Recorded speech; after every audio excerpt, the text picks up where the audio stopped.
आज बहुजन समाज के बुद्धिजीवी सामाजिक कार्यकर्ताओं की गुढ़ा जी के बाबा रामदेव जी महाराज मंदिर में मीटिंग हुई, जिसमें सर्वसम्मति से निर्णय हुआ कि सभी SC, ST, OBC and minority के सभी महिलाओं, पुरुषों, युवाओं एवं छात्र छात्राओं सभी को एकजुट होकर सामाजिक जनजागृति करके अपने अपने महापुरुषों के बारे में बताना चाहिए तथा 9 अप्रैल को सम्राट अशोक जयंती, 11 अप्रैल को राष्ट्रपिता ज्योतिबा राव फुले जयंती और 14 अप्रैल को विश्व रत्न बाबा साहेब डॉक्टर भीमराव अंबेडकर जयंती एवं अन्य जयंती हमें मनानी चाहिए। सभी लोग एकजुट होकर सामाजिक रूप से जयंती मनाते रहेंगे तथा महापुरुषों की बदौलत ही हमें हक अधिकार, मान सम्मान एवं स्वाभिमान की जिंदगी से जी रहे हैं।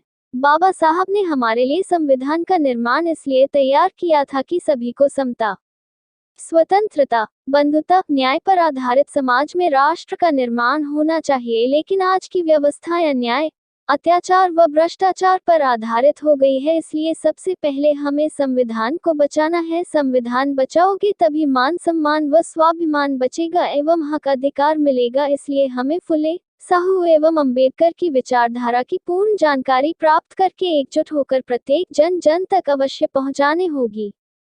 रिपोर्ट शीशराम सिलोलिया। जब तक बाबा साहब की विचारधारा, उनका मिशन वो लोगों तक नहीं पहुंचेगा तो मूर्ति स्थापित करो, छात्रावास बनाओ, जहां बने वहां क्या हो गया? वहां में अत्याचार नहीं हो रहा है क्या? वहां भी हो रहा है। तो अपने को मेन फोकस तो है जो उनकी आइडियोलॉजी, विचारधारा थी, जानकारी, ज्ञान, अनुभव, पूर्वानुमान, फैसला, 5 चीजें होती है। अपने लोगों के पास में अभी मिशन की जानकारी नहीं है। ज्ञान कारण का पता चलेगा जब आइंस्टीन थे, उन्होंने गुरुत्वाकर्षण बल की खोज, एक बैठे थे, सेब का फल कोई था, नीचे गिरा, ये जानकारी नीचे गिरा, ये नीचे ही क्यों गिरा, ऊपर क्यों नहीं गया, ये तर्क है। इस तरह का कारण क्या है? Gravitational force. जब अपने कारण नहीं जानेंगे तब तक अपने सपन होने वाले नहीं है। और इन फुले साहब अम्बेडकर महापुरुष ने अपने लिए बहुत किया, अपने बहुत ऋण है इनका, अपनी जिंदगी भी अपने लिए लगाते तो भी बहुत कम है। तो आप सभी से मेरा निवेदन यही है कि इस विचारधारा को जन जन तक स्थापित करने के लिए मिलजुल कर काम करें और ज़्यादा से ज़्यादा विचारधारा को समाज में प्रतिस्थापित करें। और आप जो भी निर्णय लोगे हम सब आपके साथ में है। जय भीम, जय बंदे। इसमें 99% ऐसी एसटी के जो एट्रोसिटी अपर कास्ट के खिलाफ ये थे, और जय हुई 89 के अंदर ये एट्रोसिटी का कानून बना, उसके बाद का उठा करके देखो सारे के सारे एट्रोसिटी के एक्ट 90 या 95% से ऊपर ओबीसी के खिलाफ यूज हुए। तो इस चीज को भी अपने को समझना पड़ेगा कि एट्रोसिटी एक्ट जो है संविधान बनाएगा, संविधान में आर्टिकल बने, अनुच्छेद बने। बाबा साहब अपने लिए संविधान लिख के गए, क्या अनुच्छेद को लागू करने के लिए एक्ट आज तक बने? रिजर्वेशन अपने को दिया गया, रिजर्वेशन एक्ट, इंप्लीमेंट एक्ट आज तक बना? आज तक भी नहीं बना। यही कारण है कि 1 अप्रैल 2018 की भारत सरकार की राज्यसभा की रिपोर्ट है, एससी को रिजर्वेशन कितना है? 15%, एसटी को 7.5%, ओबीसी को 27%, टोटल कितना होता है? 49.5% रिजर्व है अपना।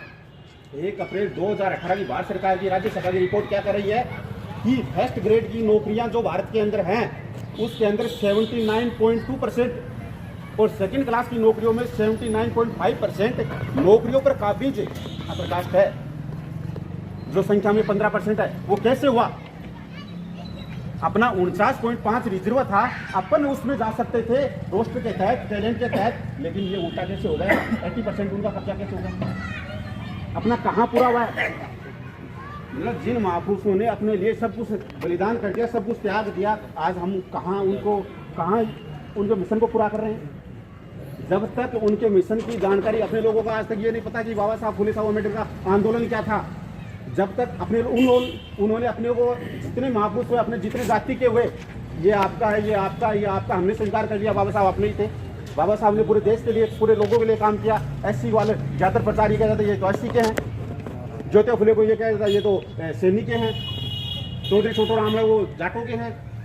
जब तक ये अपने महापुरुषों को बांटा, और उनका है वो देश का है, तो अपने को जब महापुरुषों का जो मिशन था, उद्देश्य को समझना पड़ेगा। उनका उद्देश्य था व्यवस्था परिवर्तन का।